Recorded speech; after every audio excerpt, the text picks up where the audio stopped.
আর মাত্র 4.5 ঘন্টা তারপরেই তালাচাবি পড়তে চলেছে শহর কলকাতার সমস্ত মদের দোকানে। শুধু কলকাতা নয়, উত্তর এবং দক্ষিণ 24 পরগনা এই দুই জেলাতেও সুরা প্রেমীদের জন্য দুঃসংবাদ। ভোটের জন্য 3 দিন জেলায় সমস্ত মদের দোকান 48 ঘন্টার জন্য বন্ধ থাকবে। 1 জুন রাজ্যে অনুষ্ঠিত হতে চলেছে 7ম দফার নির্বাচন।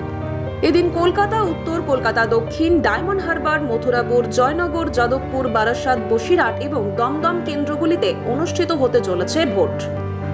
এই সময় যাতে কোনো অপ্রীতিকর ঘটনা না ঘটে তা নিশ্চিত করার জন্য উদ্যোগী প্রশাসন। নিয়ম মোতাবেক প্রতিটি কেন্দ্রে ভোটের জন্য মদের দোকান বন্ধ করে দেওয়া হয়, আর সেই জন্যই রাজ্যের 3টি জেলায় বন্ধ মদের দোকান। বৃহস্পতিবার সন্ধ্যা 6টা থেকে বন্ধ হবে সমস্ত মদের দোকান। 31 তারিখ শুক্রবার দিনভর তা বন্ধ থাকবে এবং 1 জুন ভোট চলাকালীন বন্ধ থাকবে মদের দোকান। অর্থাৎ 48 ঘন্টার শহর কলকাতা থেকে শুরু করে উত্তর এবং দক্ষিণ 24 পরগনার সমস্ত মদের দোকান বন্ধ থাকবে। ব্যুরো রিপোর্ট, আর7 বাংলা।